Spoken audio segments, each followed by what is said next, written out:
सुरेखा अजूनही अश्रू गाळत होती. अचानक तिची नजर वरच्या मजल्यावर गेली. तिथे तिला जय दिसला. तिच्या काळजात धस्स झालं.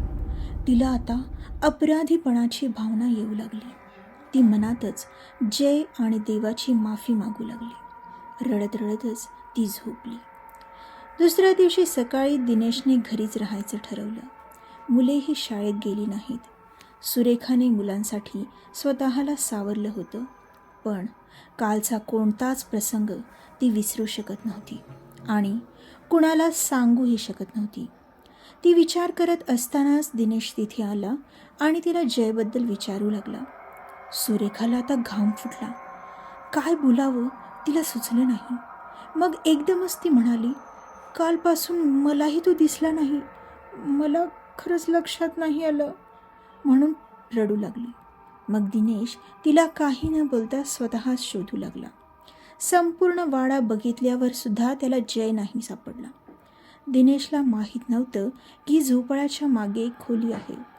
दिनेशचं लक्ष तिकडं गेलं आणि त्याने आत जाऊन पाहिलं तर जय तिथे निपचित पडला होता.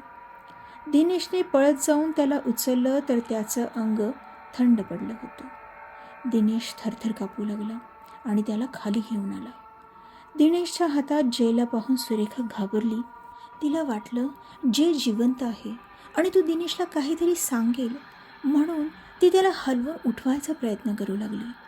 पण दिनेश रडू लागला आणि तिला कळालं की जय जिवंत नाही आहे. तिने जयकडे पाहिलं. त्याचा निरागस चेहरा पाहून आपसुकच तिच्या डोळ्यातून अश्रू वाहू लागले. ती जोरात रडू लागली.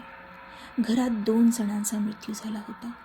शेजारचे येऊन सांत्वन करत होते, पण त्यांचं दुःख समजू शकणार नव्हते. आता जयचाही अंत्यविधी करण्यात आला. शेजारच्यांनी त्यांच्यासाठी जेवण पाठवलं. दिनेश आणि सुरेखाने बाकी मुलांना खाऊ घातलं. स्वतःही बळजबरीने 2 घास खाल्ले. आता संध्याकाळ झाली होती. तिची 5ही मुले त्यांच्या सोबतच होती. त्यातील एका मुलाला म्हणजेच सोनूला बाथरूमला जायचं होतं, म्हणून तो उठला आणि बाथरूमला जाऊन जसा बाहेर आला त्याचा पाय घसरला आणि तो धाडकन जमिनीवर पडला आणि त्याच्या डोक्यातून रक्त पडू लागलं. सर्वजण धावत त्याच्याजवळ गेले. तोपर्यंत त्याने प्राण त्यागले होते. दिनेश डोक्याला हात लावून धपकन खालीच बसला. हे आपल्यासोबत जे घडतंय ते काहीतरी विचित्र आहे असं त्याला वाटू लागलं. सोनूचेही अंतिम संस्कार करण्यात आले. सुरेखा वेड्यासारखं करू लागली होती. तिला वरच्या मजल्यावर पुन्हा जय दिसला. ह्यावेळी तो तिच्याकडे बघून हसत होता.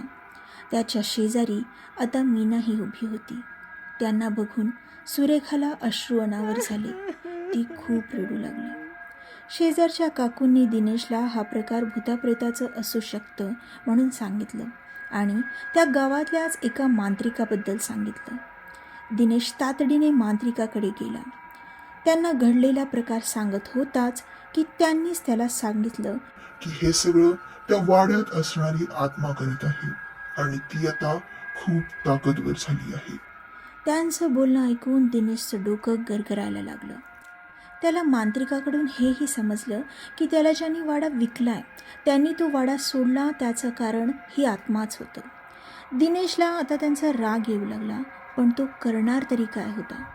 त्याने मांत्रिकाला उपाय विचारला, पण ते म्हणाले, ती आत्मा खूप वर्षांपासून तिथे आहे. त्याला तिथून हरवणारे मातीत गेले. तिच्या नादी कोणीच लागू शकत नाही. दिनेश चुपचाप वाड्याकडे निघाला. तो घरही बदलू शकत नव्हता, कारण सुरेखाने दागिने आणि भविष्यनिधी घालून हा वाडा घेतला होता. तो घरी आला. त्याने सुरेखाला सगळं सांगितलं. तिला तर आधीपासूनच सगळं माहीत होतं. ती काहीही बोलली नाही.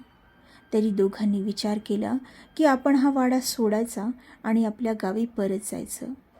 तो दिवस निघून गेला.